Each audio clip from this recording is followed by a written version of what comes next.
Hello students, welcome back to my channel. आज के इस वीडियो में हम डिस्कस करेंगे आपके MPSC 005 के पार्ट 2 के कुछ इंपॉर्टेंट टॉपिक्स को।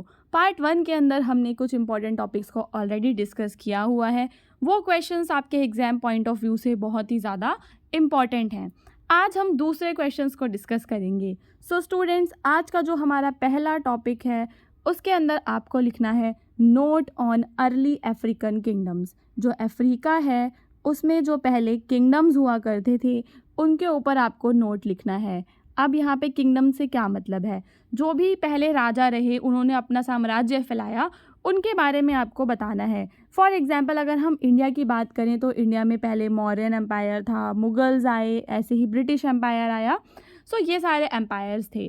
तो क्योंकि ये जो आपका पेपर है वो अफ्रीका से रिलेटेड है, दैट इज़ वाई आपसे अफ्रीकन किंगडम्स के बारे में पूछा जाएगा। यहाँ पे मैं आपसे रिक्वेस्ट करूँगी कि इसके अंदर जिन भी प्लेसेस के नाम आएंगे वो आप एक बार मैप में ज़रूर देख लेना, ठीक है? उससे आपको समझने में आसानी रहेगी। सो स्टूडेंट, सबसे पहले हम बात करेंगे एंशिएंट इजिप्ट की। ये इसकी टाइमलाइन दी हुई है। So ancient Egypt is one of the earliest and most famous African kingdom. तो जो एंशिएंट इजिप्ट का किंगडम है वो अफ्रीका का वन ऑफ द अर्लीस्ट यानी कि सबसे प्रारंभिक और प्रसिद्ध, ठीक है, प्रसिद्ध और प्रारंभिक किंगडम है। Ancient Egypt was known for it's monumental architecture. और जो इजिप्ट है वो अपनी विशाल वास्तुकला के लिए जाना जाता है, जिसमें उन्होंने पिरामिड्स बनाए, स्फिंक्स बनाए। It was a centre of learning and culture. और वो किस चीज़ का सेंटर था? लर्निंग और कल्चर का सेंटर था, with advancement in writings, mathematics and medicines. और उनको गणित, लेखन और चिकित्सा की प्रगति में बहुत ज़्यादा ज्ञान था। सो स्टूडेंट्स, इसके बाद हम बात करेंगे किंगडम ऑफ कुश की। अफ्रीका के अंदर उसके बाद आया kingdom of Kush, located to the south of Egypt. Egypt के साउथ में लोकेटेड है। The kingdom of Kush was heavily influenced by Egyptian culture. और ये मिस्र की संस्कृति से क्या था? बहुत ही ज़्यादा प्रभावित था। Developed its own distinct identity. The Kushites build impressive pyramids. और जो कुश वाले जो लोग हैं उन्होंने भी पिरामिड्स बनाए। And were known for their iron working skills. और वो क्यों जाने जाते थे? उनकी आयरन वर्किंग स्किल्स के लिए, यानी कि लौह शिल्प कौशल के लिए वो जाने जाते थे। अब हम बात करेंगे कार्थाजीनियन एम्पायर की, based in the present day Tunisia. So students, मैंने मैप को इसलिए बोला आपको देखने के लिए, आप मैप में देख लेना कि ट्यूनीशिया कहाँ पर है। सो कार्थाजीनियन जो एम्पायर है it was based on the present day Tunisia. Tunisia was a major trading power in the Mediterranean. और ये वहाँ पर भूमध्य सागर में एक मेजर ट्रेडिंग पावर हुआ करता था। ट्रेडिंग पावर का मतलब क्या है? एक व्यापारिक शक्ति हुआ करता था। It was known for it's maritime progress. It establish colonies across north Africa, Spain and Sicily. So students, यह अपने समुद्री कौशल के लिए जाने जाने वाला राज्य है। उत्तरी अफ्रीका, स्पेन और सिसिली में उपनिवेश इसने स्थापित किए। प्रसिद्ध सैन्य कमांडर हैनिबल एक कार्थाजीनियन था। यहाँ पर आपको एक नाम भी दिया गया है। क्या नाम है वो? हैनिबल। जो कमांडर हैनिबल है वो कार्थाजीनियन का एक फेमस मिलिट्री कमांडर था। उसके बाद हम बात करेंगे किंगडम ऑफ अक्सुम की। सो kingdom of Aksum it was located in modern day Ethiopia.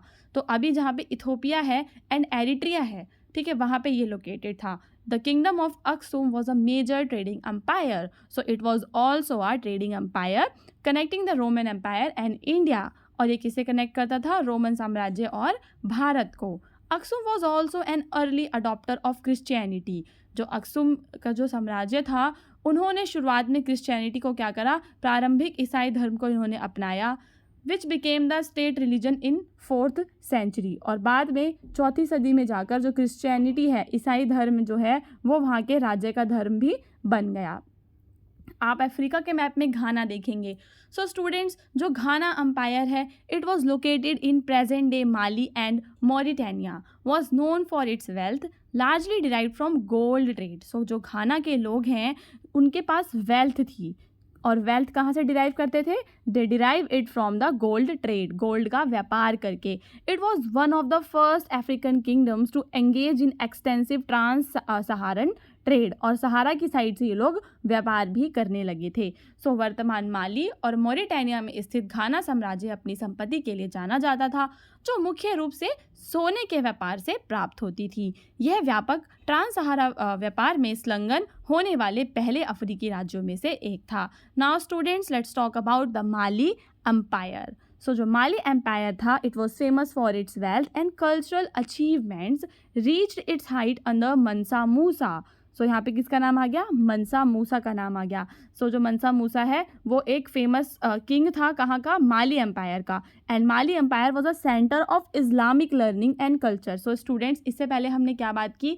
हमने बात की वहाँ पे क्रिश्चियनिटी की। अब हम किसकी बात कर रहे हैं? वहाँ पे इस्लामिक कल्चर की। With the city of Timbuktu becoming a renowned centre of scholarship.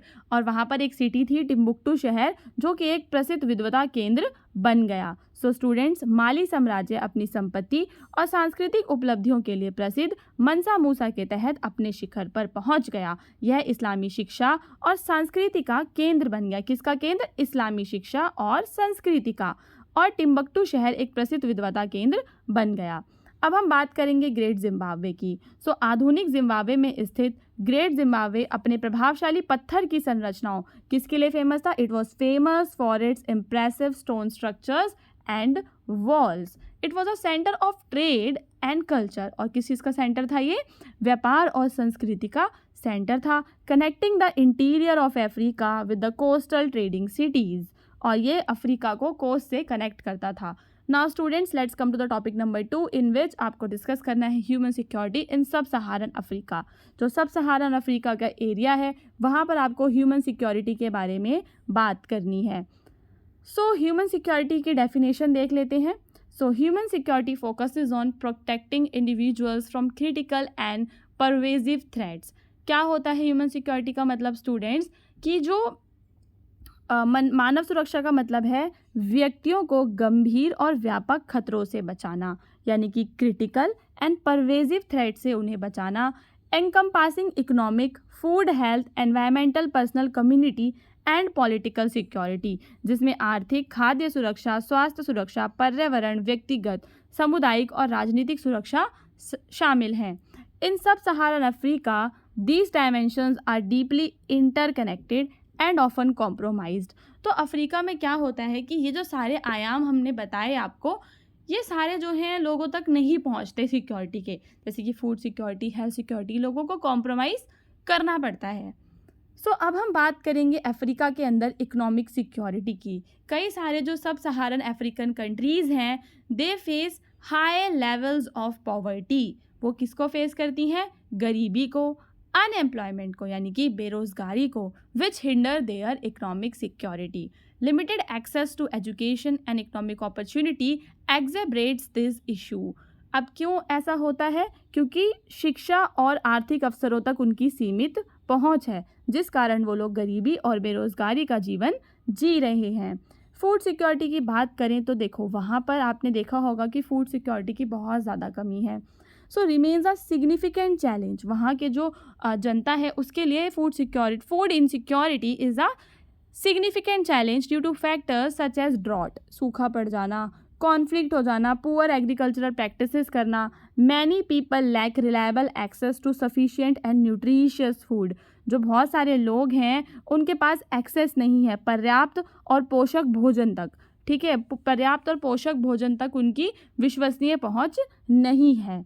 अब हम बात करेंगे हेल्थ सिक्योरिटी की। So students, health security is also compromise by the prevalence of diseases such as HIV, AIDS, malaria and tuberculosis. आपको पता होगा कि सब सहारन अफ्रीका में जो डिजीज़ हैं, बीमारियां हैं, उनकी व्यापकता भी बहुत ज़्यादा है। वहाँ पर HIV, एड्स, मलेरिया, ट्यूबरक्लोसिस जैसी जो बीमारी हैं, यानी कि तपेदिक, ट्यूबरक्लोसिस इज तपेदिक, ऐसी बीमारियां जो हैं व्यापकता से फैली हुई हैं। लोगों का जो एक्सेस है हेल्थ केयर तक, सर्विसेज तक, वो क्या है? कम है, क्योंकि वहाँ पर हेल्थ इंफ्रास्ट्रक्चर जो है वो भी इतना डेवलप नहीं है, जो इस सिचुएशन को और ज़्यादा बड़ा कर देता है। उसके बाद हम बात करेंगे एनवायरमेंटल सिक्योरिटी की। क्या वहाँ पर एनवायरमेंटल सिक्योरिटी है? तो देखो, पहले तो वहाँ पर काफ़ी ठीक था, लेकिन फिर जब अंग्रेज़ आ जाते हैं, जहाँ जहाँ भी अंग्रेज़ों ने कब्जे किए, वहाँ तो एनवायरनमेंट डिग्रेड हो ही गया। तो पर्यावरणीय गिरावट जिसमें वनों की कटाई, मरुस्थलीकरण भी, वहाँ पे डेजर्टिफिकेशन भी एक प्रॉब्लम है, क्लाइमेट चेंज भी एक प्रॉब्लम है जो कि थ्रेट डालता है लोगों के लाइवलीहुड एंड कम्युनिटीज़ पे। Many region face water scarcity, साथ ही साथ वहाँ पे क्या होता है, पानी की कमी होती है एंड रिड्यूस एग्रीकल्चर प्रोडक्टिविटी, जिसके कारण उन्हें किस चीज़ का सामना करना पड़ता है कि उनकी कृषि जो उत्पादकता है वो भी कम हो जाती है। वनों की कटाई, मरुस्थलीकरण और जलवायु परिवर्तन शामिल हैं, आजीविका और समुदायों के लिए गंभीर खतरे पैदा करती हैं। कई क्षेत्रों में जल की कमी है जो कृषि उत्पादकता को कम कर देती है। अब ह्यूमन सिक्योरिटी कैसे लाई जा सकती है वहाँ पर, इसके बारे में चर्चा करते हैं। वहाँ पे ह्यूमन सिक्योरिटी लाने का जो सबसे पहला तरीका है वो है वहाँ पे इकोनॉमिक डेवलपमेंट कर देना। इकोनॉमिक डेवलपमेंट, इन्वेस्टमेंट करो, एजुकेशन में इन्वेस्ट करो, इंफ्रास्ट्रक्चर में इन्वेस्ट करो, लोगों को जॉब्स दो। इससे क्या होगा, आर्थिक सुरक्षा आ जाएगी। तो क्या क्या देना है आपको, शिक्षा देनी है, बुनियादी ढांचे बनाने हैं, रोजगार सृजन में निवेश के माध्यम से आर्थिक विकास को बढ़ावा दिया जा सकता है, एग्रीकल्चर में इम्प्रूवमेंट करना है, टिकाऊ कृषि प्रथाएं हैं उन्हें लागू करना है, सस्टेनेबल एग्रीकल्चर प्रैक्टिसेस को लागू करना है, इम्प्रूव करना है एक्सेस टू मार्केट, और जो वहाँ पे किसान हैं उनको मार्केट तक एक्सेस हो, तब जाकर ही खाद्य असुरक्षा की जो प्रॉब्लम है उससे बचा जा सकता है। देन आपको प्रोवाइड करना है लोगों को हेल्थ केयर एक्सेस, स्वास्थ्य सेवाओं तक पहुंच का विस्तार करना, स्वास्थ्य बुनियादी ढांचे में निवेश करना और विशिष्ट बीमारियों को संबोधित करना स्वास्थ्य सुरक्षा को बढ़ावा देता है। Addressing specific diseases can enhance health security. उसके बाद एनवायरनमेंट को प्रोटेक्ट करने के लिए आपको पता ही है क्या करना है, सस्टेनेबल वो करना है डेवलपमेंट। जैसा कि आपको मैंने MED 2 में पढ़ाया था कि सस्टेनेबल डेवलपमेंट करना ज़रूरी है, तभी हम एनवायरनमेंट को प्रोटेक्ट कर सकते हैं। Promoting environmental conservation, addressing climate change and ensuring sustainable resource management are crucial for environmental security. Students, अब हम चलेंगे अपने थर्ड टॉपिक पे। मुझे उम्मीद है कि क्वेश्चन नंबर 1 और 2 आपको अच्छे से समझ में आ गया होगा। अब जो हमारा तीसरा टॉपिक है उसमें आपको नेचर ऑफ स्टेट्स अफ्रीका का उसे एग्जामिन करना है कि जो अफ्रीका है वहाँ पे राज्य कैसा है। तो जो अफ्रीका में नेचर ऑफ स्टेट है उसके अंदर सबसे पहले हम बात करेंगे कॉलोनियल लीगेसी की, यानी कि जो अफ्रीका था हमारी तरह पहले वो भी क्या था, एक उपनिवेश था, ब्रिटिशर्स का उपनिवेश था। तो ब्रिटिशर्स की वजह से वहाँ पे क्या हुआ, African states were largely shaped by their colonial history. Africa जो है उसकी क्या हिस्ट्री है, कॉलोनियल हिस्ट्री है। Colonial powers drew arbitrary boundaries grouping diverse ethnic and cultural groups together which often lead to internal conflicts. क्या होते हैं, internal वहाँ पे कॉन्फ्लिक्ट्स होने लग जाते हैं।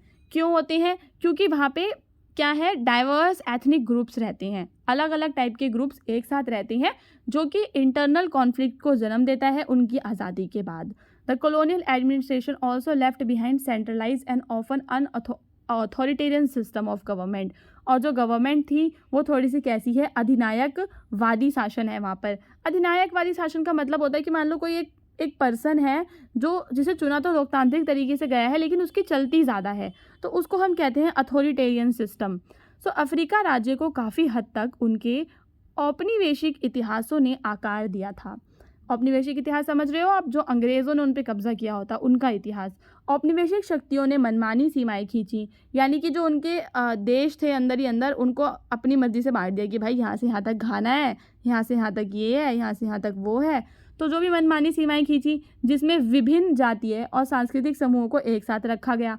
अब अलग अलग टाइप के लोग क्या हुआ, मिक्स होके रहने लग गए, जिससे स्वतंत्रता के बाद आंतरिक संघर्ष उत्पन्न होने लग गए थे। साथ ही साथ जो प्रशासन है काफ़ी ज़्यादा केंद्रीकृत है और अक्सर अधिनायकवादी शासन प्रणालियाँ भी वहाँ पर छोड़कर गया है।